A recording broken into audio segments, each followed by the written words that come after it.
আসসালামু আলাইকুম। অনেকদিন থেকে বড়শি দিয়ে মাছ ধরা হয় না। তো গতকাল রাতে প্ল্যান করলাম যে আজকে সকালে যত রকম কাজ আছে এই কাজগুলো শেষ করার পর আমরা এখানে বড়শি দিয়ে মাছ ধরবো ইনশাল্লাহ। তো সকালে আমাদের যে কাজটা করতে হবে আগে সেটা হচ্ছে আমাদের গরুর জন্য ঘাস কাটতে হবে। এই ঘাস কাটার কাজটা আমাদেরকে প্রতিদিন করতে হয় এবং আল্লাহ যদি বাঁচায় রাখে আমরা যতদিন গরু পালন করবো এই ক্ষেত্রে আমাদেরকে প্রতিদিন এই কাজটা করতে হবে। তো আজকে চলে এসেছে আমাদের সেই পুরনো ঘাসের জমিতে, যেটা এর আগে আমরা দেখিয়েছিলাম যে এই ঘাসের জমিতে আমরা আর ঘাস রোপণ করবো না। এখানে আমরা যত রকমের সবজি আছে এই সবজিগুলো আমরা এখানে চাষ করে দিব। যেহেতু বর্তমান বর্ষাকাল চলতেছে আর এইসবের মধ্যে ঘাসগুলো খুব দ্রুতভাবে বড় হয়, এই কারণে আমরা ঘাসগুলো কেটে নিচ্ছিলাম। আর কয়েকদিন পর যখন একেবারে ঠান্ডা পড়ে যাবে তখন আমরা এই ঘাসগুলো চাষ করবো না। এই ক্ষেত্রে তাড়াতাড়ি আমরা যতটুকু সম্ভব যে এখান থেকে আমাদের যতটুকু ঘাস পাওয়া যায় এই ঘাসগুলো আমরা কেটে নিব। তো সকাল 11টা থেকে 11:30টার মধ্যে আমরা এই জমিতে ঘাস কাটতে আসছি। তো ঘাস কাটতে আসার পর এই জমিতে কোনোভাবে দাঁড়াই থাকতে পারতেছিলাম না, মানে ঘাস কাটতে পারতেছিলাম না। এর কারণ হচ্ছে অনেক বেশি ব্যবসা গরম, এর পাশাপাশি প্রচন্ড রোদ উঠে গেছে। আর এর পাশে হচ্ছে আমাদের পাটের জমি, আর এই পাটের জমি থেকে অনেক বেশি গরম আসতেছে, এই কারণে এখানে কোনোভাবে থামাই যাচ্ছিল না। তো ভাবতেছিলাম এখানে আর এক মুহূর্ত দেরি করে যাবে না, যত দ্রুত সম্ভব এখান থেকে ঘাস কেটে নিয়ে চলে যেতে হবে। এই গরম আর এখানে থাকা একেবারে অসম্ভব হয়ে যাচ্ছে। আলহামদুলিল্লাহ আমাদের যতটুকু ঘাস প্রয়োজন ঠিক ততটুকু আমরা এখান থেকে ঘাস কেটে চলে যাচ্ছে। এখন আমরা চলে যাবো আমাদের সেই মাছের জমিতে, সেখানে আমরা বড়শি ফেলে এখান থেকে আমরা মাছ ধরার চেষ্টা করব।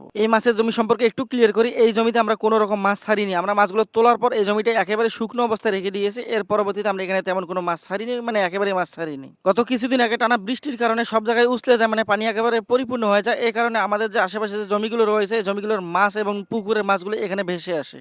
আমাদের এই মাছের ঘেরের পাশের জমিটা আমরা কয়েকদিন আগে সেটা সেচ দিয়ে এখান থেকে আমরা মাছগুলো ধরে নিয়েছি, কিন্তু এই জমির মাছগুলো আমরা এখনো ধরিনি। এর একটা কারণ আছে। আমরা এই কারণে এই জমিতে মাছ ছাড়ি না, সেটা হচ্ছে আমরা যেহেতু পাট রোপণ করেছি এই কারণে আমাদের পাট জাগ দিতে আমাদের অনেক বেশি জায়গার প্রয়োজন হবে। আমাদের দোলার মধ্যে, মানে আমরা যেখানে পাট চাষ করি বা আমাদের যেখানে চাষাবাদ হয় সেখানে আমরা জমি নাও পেতে পারি। সেক্ষেত্রে আমরা একটা বিপদের মধ্যে পড়ে যাবো। এই কারণে আমরা এখানে মাছ ছাড়ি না। আমরা যখন পাট কাটবো এবং পাটগুলো আমরা এখানের মধ্যে জাগ দিয়ে দেবো, এর পরবর্তীতে ইনশাল্লাহ আমরা পরের বার এখানে মাছ ছেড়ে দিব। তাছাড়া পাট জাগ দেওয়ার ক্ষেত্রে পানি দেওয়ারও একটা ব্যাপার স্যাপার আছে। এখানে আমাদের এই সমস্যাটা হলে আমরা দ্রুতভাবে এখানে পানি দিতে পারবো, তার কারণ হচ্ছে আমরা এখানে আমাদের এখানে বোর্ডিং করা আছে এবং আমাদের মোটরও আছে। তাছাড়া এই জায়গাটা একেবারে মেন রাস্তার সাথে হয়, আমাদের পরিবহন ব্যবস্থাটা অনেক বেশি সহজ হবে। তো যাই হোক, আলহামদুলিল্লাহ আমরা এখানে মোটামুটি ভালোই মাছ পেয়েছি। আর সবগুলো মাছ পেয়েছি আমরা তেলাপিয়া, এই ব্যতীত আমরা অন্য কোনো তেমন মাছ পাইনি। তো আজ এই পর্যন্ত। আসসালামু আলাইকুম ওয়া রাহমাতুল্লাহি ওয়া বারাকাতুহু।